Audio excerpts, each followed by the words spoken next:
Yang saya hormati Pak D. Amal Ghazali mewakili Partai Demokrat.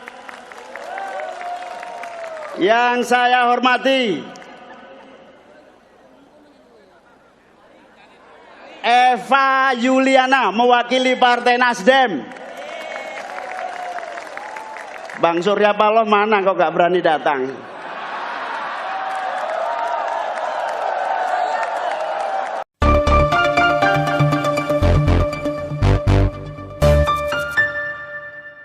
Iya, selamat sore. Berjumpa lagi dengan Om Ben. Salam seger waras.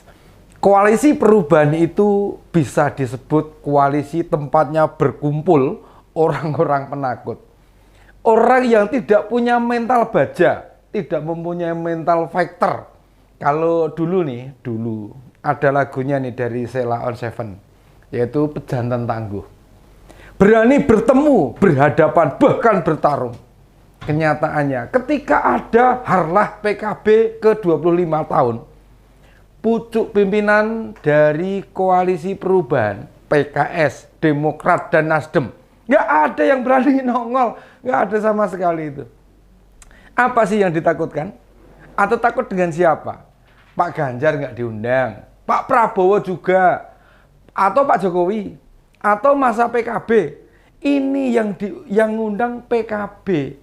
Acaranya juga di Solo, di Surakarta sana. Hampir semua parpol parlemen diundang. Bu Mega nggak hadir. Mungkin karena sepuh. Nah, ini dan diwakili oleh Mbak Puan Maharani. Jadi apa masalah sebenarnya?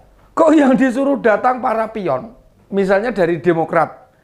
Demokrat itu yang datang Pak Amal Ghazali, Kepala Biro Pertanian DPP Demokrat. Lalu dari Nasdem ada Mbak Eva Yuliana, Wakil Ketua Fraksi Nasdem. Keduanya kebetulan caleg dari Jawa Tengah. Tanpa pikir negatif nih, mosok ya nggak datang semua. Jelas kalian janjian apa? Janjian. Kalau tidak suka kelompok lain, lalu kalian memboikot undangan, mbok tolonglah bisa membedakan mana acara yang sebenarnya bisa dihadiri dan mana yang tidak dapat dihadiri. Kalau undangan itu misalnya deklarasi capres atau cawapres dari Gerindra dan PKB, monggo silakan. Untuk tidak datang, monggo, nggak apa-apa. Itu boleh-boleh saja. Soalnya apa? Koalisi perubahan punya capres sendiri. Ini harlah semacam tasakuran di hari ulang tahun gitu. Meski beda koalisi, tapi kan tidak ada salahnya hadir Pak Erlangga, Pak Zulkifli Hasan, Mbak Puan yang ketua DPP PDIP itu ada, Pak Prabowo juga ada, ketua umum Gerindra, lalu Sekjen P3 Pak Arwani Tomafi. Yang paling unik ya PKS, sama sekali tidak mengirimkan perwakilannya. Ini yang dipikirkan PKS itu ya apa? Kan sebagai partai Islam, bukankah tahu kewajiban menghadiri undangan? Kan ada hadisnya, baik di Jateng maupun di Solo.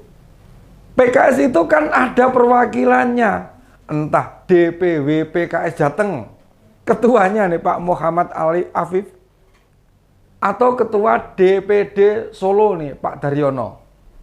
Apa nggak malu kalian? Di mana-mana kadernya kalau tausiah atau memberikan nasihat, betapa silaturahmi itu penting. Nih. Sebab selain memanjangkan usia juga menambah rezeki. Giliran diundang malah nggak datang. Yang ngundang juga PKB, bukan PKI. Mau bagaimanapun kan Partai Komunis Indonesia sudah dilarang di Indonesia. Parpol di Indonesia itu bukan partai terlarang. Dan kenapa PKS tidak memberitahukan? Kenapa nggak datang? Takut kalau Pak Jokowi sambutan kena sindir gitu ya. Gitu kok baperan kayak Mas Ahaye aja nih. Baik PKS, Demokrat, apalagi Nasdem. bukan partai baru, sudah punya kursi di DPR. Sindiran atau sindir menyindir, gojlok menggojlok, olok mengolok, itu anggap sebagai dinamika kehidupan politik tanah air. Setahu kita nih, Pak Jokowi kalau kasih sambutan di acara resmi, lebih sering memuji, menyanjung, memberi motivasi pada yang hadir. Atau paling tidak mengingatkan, bukan memojok-mojokkan, apalagi menyalahkan. Enggak pernah itu. Ketidakhadiran petinggi koalisi perubahan jelas menggambarkan bahwa mereka lah yang tidak dewasa, masih kekanak-kanakan, mau dipuji-puji, disanjung-sanjung. Ini kan mau pilpres, bukan anak-anak lagi nyiapin pasaran. Khusus untuk Mas Ahaye, saya bisa memaklumi kalau enggak mau datang, namanya jam terbangnya belum tinggi. Tapi kalau untuk beliau Pak Surya Paloh dan Pak Ahmad Saiku nggak bisa hadir di acara itu, ya gimana gitu kan? Atau ada pengaruh dari Pak Anies supaya kalian tidak datang. Itu yang punya acara PKB. Gimana kalau yang punya acara itu PDIP? Wah, pasti ginjal-ginjal nih, girap-girap itu mesti ya.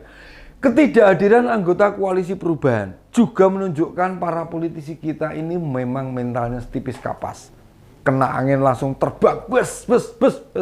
Nah, justru masyarakat ini yang sudah makin dewasa, siap menghadapi perbedaan. Contohlah Pak Jokowi dan Pak Prabowo, yang 2 kali bertarung di Pilpres, tapi kemudian bergabung bersama membenahi negara Indonesia ini. Juga Pak Sandiaga turut mencontoh seniornya waktu di Gerindra. Makanya mau dibujuki kayak apapun, Pak Sandiaga tidak mau bergabung dengan koalisi perubahan. Jika materi yang mau dijadikan visi misi capres menjelek-jelekan Pak Jokowi. Nih, sebab apa? Sebab Menteri Pariwisata dan Ekonomi Kreatif itu merasakan sendiri betapa luar biasanya cara Pak Jokowi bekerja untuk bangsa ini. Mau sampai kapan? Mau sampai kapan bila ajang demokrasi kita dijadikan ajang permusuhan? Masa diundang hadir harlah saja tidak mau datang? Sekecewa apa mereka dengan PKB? Tunjukkan pada rakyat Indonesia. Kalian yang ada di koalisi memang parpol yang menjunjung tinggi persahabatan. Kalau Pak Anies enggak datang itu jelas. Karena apa?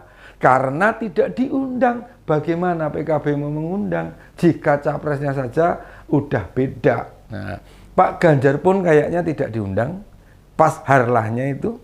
Namun sempat bertemu Ketua Umum PKB di hotel sebelum acara.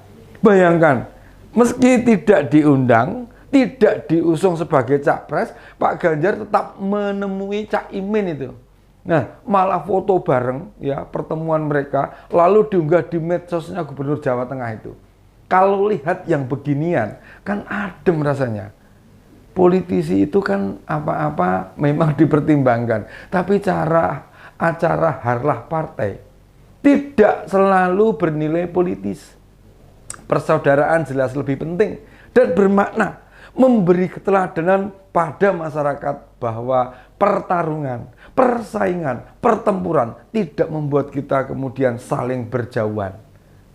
Presiden tetap hadir meski tahu PKB dan Gerindra punya kandidat capres yang tidak sama dengan pilihan partai presiden.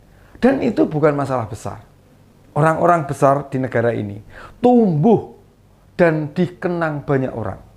Bukan karena banyak musuhnya, melainkan bersedia merangkul orang-orang yang berlawanan dengannya, serta mengutamakan kepentingan persatuan dibandingkan kepentingan lain. Bagaimana elit parpol koalisi perubahan mau besar? Bila diundang harlah saja mewakilkan ke orang yang tidak memiliki jabatan strategis di partai. Itu bukan merendahkan. Bukan merendahkan yang mengundang. Ini justru mengerdilkan kalian sendiri. Yang mengutus bukan fungsionaris utama di partai tersebut. Demikian opini Oben kali ini. Salam seger waras.